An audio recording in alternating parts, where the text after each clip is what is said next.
Абе, дечки, вие знаете што сакам да бидам кога ќе пораснам? Сум ви кажал никогаш или од толку многу работа и труд за доброто на оваа земја сум заборавил? Да, изгледа второво ќе да е.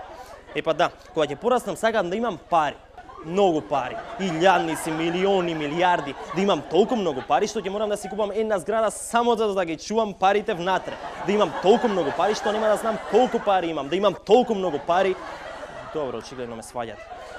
Сега ќе прашате, добро бе Јофе, што ќе ти се толку многу пари? Што ќе им правиш? Што ќе им правам? Добро бе, вие ли ќе ми кажувате што да им правам? Више да не оче човек на рад пари да има во оваа држава. Еве, министерот Ставрески, например, има пари, ама што дека има кога мора да објаснува за секој денар. Па еден ден сеќи ти дојде преко глава и ќе си речеш, па добро бе, еве ви ги земете ги и правете им што сакате. Аман веќе. Ели е така бе, министре?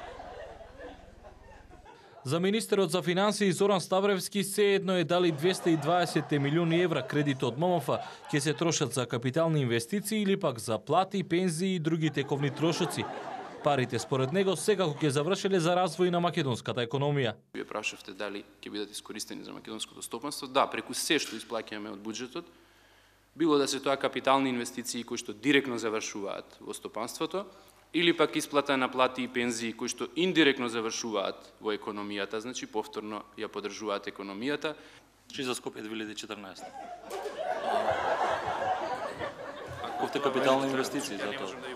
И пошто рековте капитални инвестиции. Стручно, научно, професионално да ви одговорам на прашањето и мислам дека на голем дел од новинарите им е јасен мојот одговор, ако вас не е јасен, јас немам други зборови со кои што можам да ви објаснам дека парите ќе завршат за поддршка на македонската економија. Браво, министре, хубаво му кажавте. Тој вас ќе прашува за што ќе се трошеле парите. Ко негови да се. Секако дека не се, тој само ќе треба да ги враќа, мислам, заедно со останатите македонски граѓани. Ама, бидејќи тој е А1, тој не плаќа данок, па според тоа нема не да ги враќа. Па што се буни тогаш? Министре, не ли ве нервираат овие новинари од А1? Не ли ви доаѓа никогаш да станете и да ги кренете наклоци?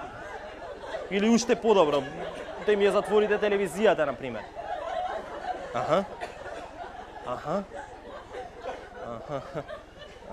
Штовани гледачи, од ми известуваат дека власта уште од лани започнала акција против телевизијата, која во крајен случај може да заврши со тоа што го спомнав. Затворање. Супер, супер ко така. Само јас би сакал да искористам оваа прилика и да ги поздравам сите од власт. Луѓе, затворајте што ќе затворате, само ако сакате бидете љубезни, оставите ми го терминов во неда. Не сум јас ко овие новинари невоспитани. Јас за вас секогаш се од убаво по убаво.